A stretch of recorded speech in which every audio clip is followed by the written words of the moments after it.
What? Bo Nix suffered a season-ending broken bone in his ankle during overtime. On the second to last play of overtime, Broncos quarterback Bo Nix fractured a bone in his right ankle. He is scheduled to have surgery Tuesday. We felt best to tell everyone now, Broncos head coach Sean Payton said. When did that happen? No! That can't be real! Bo Nix when did he break his ankle? Well, guys, it looks like the overdogs are now the underdogs. After a crazy win against the Bills, Bo Nix apparently on this kneel down right here broke his ankle in one of the most freak accident things that you're ever gonna see in the NFL. The injury happened on the second to last play of overtime. People don't get injured in those situations, and no one really knew that it had happened until it was announced by the team right after the game, because Bo Nix went and did an interview. It was acting like nothing had even happened. He did an interview. He did a post-game interview and looked fine.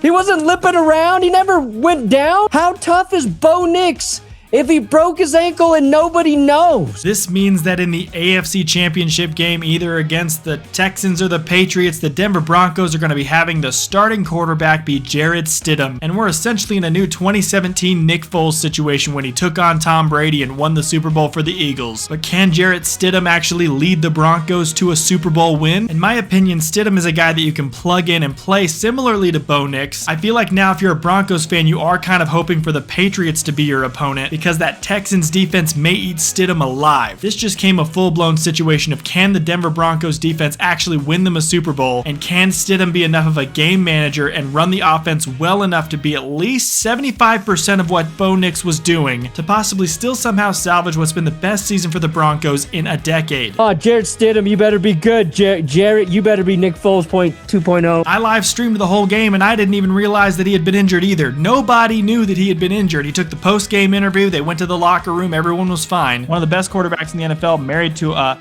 smoking hot woman who's an actress. He's already won in life, even if he continues to lose. The Broncos kick is up, and it is good. The Denver Broncos are headed to the AFC Championship game, and finally Steve is wrong, and finally I am correct. One of my teams this year has finally won something.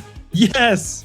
Denver is moving on to the AFC Championship. I hate the way they won on that final drive, but they beat the Bills 33-30, and they are moving on to the AFC Championship game. But no, apparently everything isn't fine, and Sean Payton said it was best that you guys all know this right now. You couldn't have at least given us 5 minutes to celebrate and enjoy ourselves? Maybe announce it in the morning or something. Don't announce it now, just minutes after coming off of this big win against the Buffalo Bills. And you know what? I think this may be the sacrifice that the football gods required, because the refs decided to stick their noses in the final drive and put like 50+ yards of penalties on the Bills on the final drive to help the Broncos kick that game-winning field goal. And will it help the Broncos get to the AFC Championship game? The trade-off was probably that we needed to sacrifice Bo Nix and his ankle in order to get to that game. The question is, what will the Broncos have to sacrifice now to make it to the Super Bowl? I bet you the entire NFL is wishing that the Bills had made it to the AFC Championship now, so we didn't have to see Jarrett Stidham playing in the AFC Championship game. But hey, Bills had plenty of chances, and they shouldn't have fumbled the ball away and given 2 field goals on 2 different fumbles to the Broncos that ended up being the difference in the game. I'm so sorry, Broncos. My NFC team Cardinals magic rubbed off on you. Only true hardcore Cardinals fans will know this, but just like the Ryan Lindley game of old, Jarrett Stidham's gonna have to show up, unlike what Ryan Lindley did, in which case the Cardinals lost badly. Let me know what you think of the horribly timed and horrible injury to Bo Nix in the comments below, and his season-ending surgery he'll be having on Tuesday. Can the Broncos beat either the Texans or Patriots in the AFC Championship? Also consider becoming a member. It's only $2 a month. I try to make it as cheap as possible because we're bringing out some live streams just for members only here at the end of the football season. We're gonna be doing members only videos. You'll get custom emotes and stickers in all of the live streams, and I think it'll be pretty cool to have you here. But if you don't want to, that's cool too. We'll see you very soon in the next video. Till then, all I have left to say is bye-bye.